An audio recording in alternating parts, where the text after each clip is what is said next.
nossa quinta questão. A Lei 14.382 de 2022 inseriu o artigo 216b na Lei de Registros Públicos, viabilizando a adjudicação compulsória extrajudicial. É uma lei novíssima, estamos aqui arriscando nossas primeiras reflexões sobre ela, né? Primeiras impressões sobre ela. E aí, professor André, qual é a efetividade esperada dessa medida para o movimento da desjudicialização, na sua visão? Vamos conversar um pouquinho, né? Assumindo os riscos aqui de algo tão novo, né? É verdade. Mas vamos lá, para a gente entender um pouquinho, peço só licença para falar dos principais pontos da mudança, né, do artigo 216b. Então, ele possibilita essa adjudicação compulsória extrajudicial, ele coloca como elementos para possibilitar isso o instrumento de promessa de compra e venda ou de cessão ou de sucessão, quando for o caso. Chama atenção que ele só menciona o instrumento, não os requisitos, né? Um primeiro ponto aqui. Segundo, e isso é importante, né, que haja a prova de inadimplência, né? E como é que eu vou fazer isso extrajudicialmente? O que será necessário é que, no caso, o promitente comprador, que ele notifique, né, o promitente vendedor com prazo de 15 dias para que seja realizado o ato. Né? Então, com isso, passados 15 dias, sem resposta ou mesmo com a negativa, eu tenho aí a configuração do inadimplemento da outra parte, tá? Em se negando, né, a celebrar o título de transmissão de propriedade. Um outro terceiro ponto, é necessário certidões dos distribuidores forenses da comarca de situação do imóvel e do domicílio do requerente. Para que isso? Para observar que já não há, de repente, em curso aí algum procedimento judicial, né, quanto é solicitado o pedido. Além disso, comprovante do ITBI, né, pago já. Bom, quais que os principais pontos eu vou chamar a atenção por conta do próprio contrato em si, e para a gente chegar até aí, a gente tem que dar alguns passinhos atrás, né, para poder compreender a questão do que é a promessa de compra e venda e o que é o compromisso de compra e venda. Né? Veja, a promessa de compra e venda eu vou usar essa palavra, mas é o compromisso, né, do vendedor de, uma vez pago o preço, realizar a transmissão da propriedade. Ela tem determinados requisitos na norma, né, e a gente passa pela evolução.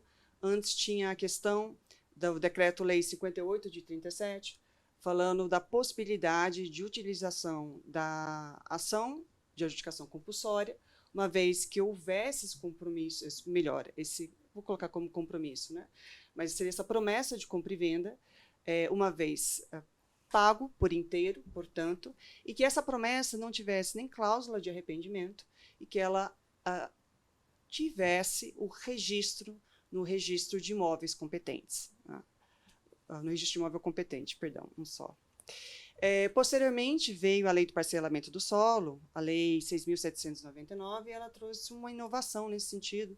Agora, se não me engano, é o artigo 22 ou 25, pela compreensão de que o registro era importante para que tivesse efeito erga omnes, ou seja, efeito perante terceiros, mas que a adjudicação compulsória seria possível entre o promitente comprador e o promitente vendedor, portanto, interpartes, entre as partes. Diante desses elementos, foi construído na jurisprudência, né, a súmula 239 do STJ, permitindo o uso da adjudicação compulsória não apenas no caso da promessa de compra e venda em que haja o registro, mas também naquela em que não haja. Né? E aí, tecendo um pouquinho mais de detalhe com relação à súmula 239, a gente percebe que a ideia do STJ era que a adjudicação compulsória pudesse realmente ser utilizada inter partes, né? Não era alguma coisa que, de repente, poderia valer perante terceiros, né? Nesse ponto. Era a grande diferença, mas possível entre os dois. Né? Essa consolidação veio e ela, de certa forma, se manteve mesmo depois do Código Civil de 2002, né? Que trouxe o artigo 1417 e 1418, regulando sobre a promessa de compra e venda, em que ele ressalta a necessidade do registro para que ele seja considerado um direito real de aquisição em si. Né? E começou-se um pouco de discussão, então é necessário registro, não é? Se manteve a súmula 239 e a questão é, para ser considerado realmente um direito real de aquisição e, portanto, com eficácia perante terceiros, aí sim eu preciso preencher os artigos 1417 e 1418 do Código Civil, né, que fala da necessidade de ser uma promessa irretratável, revogável, da questão de haver o necessário registro, não ter cláusula de arrependimento, né, e a questão de ter uma outorga uxória já presente, né? Ou seja, no caso do cônjuge, né, com comunhão parcial de bens ou total, que ele também ali esteja presente nesse instrumento, que é aí sim considerado uma promessa como direito real de aquisição. Se não preenchido esses requisitos, por exemplo, não houver o registro, e de repente aí se discute, né, seria necessário ou não o outorga uxória, se considera como um compromisso de compra-venda, com um contrato preliminar, que ainda haverá um outro efetivo posteriormente. Né?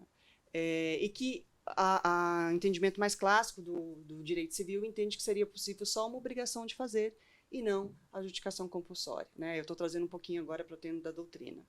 Pois bem, colocado todos esses pontos, vamos voltar para o artigo 216b. Né?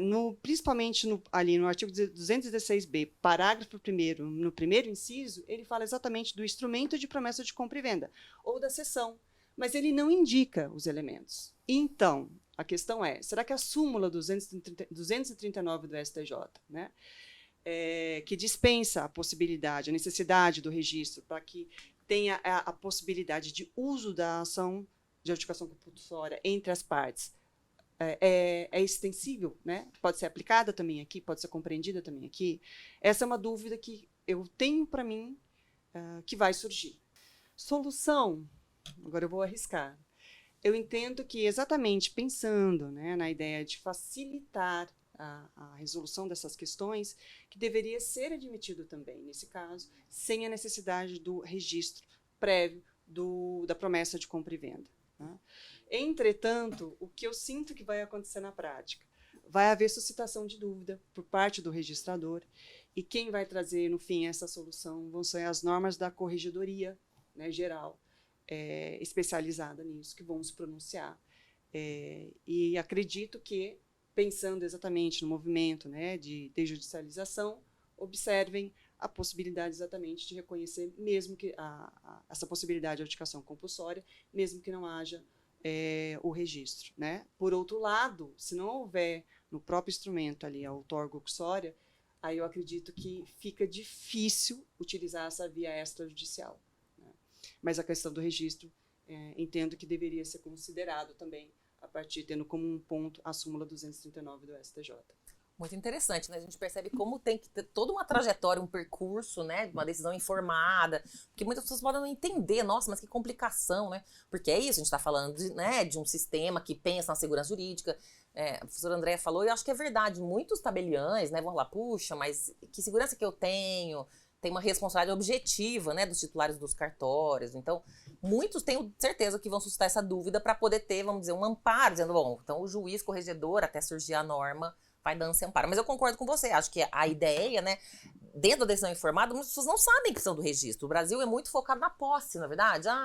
Eu tenho a posse, por que eu tenho que ter meu nome? Por que eu vou gastar dinheiro com isso? Então, as pessoas não sabem, adquirir o imóvel tem que separar um valor para escritura, para as averbações necessárias, e muitas vezes não acontece, né?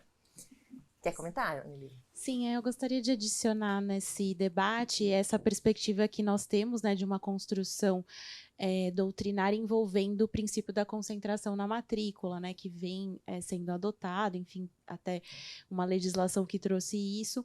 Então, entendo que nessa perspectiva de nós termos, né, no Brasil esse contexto muito de posse, né, de ocupação irregular e também de desinformação em relação ao título, ao registro de imóveis, o que eu tenho uma escritura, eu sou proprietário, não, mas foi levado a registro, então nós, né, no dia a dia nós sabemos como tudo isso funciona.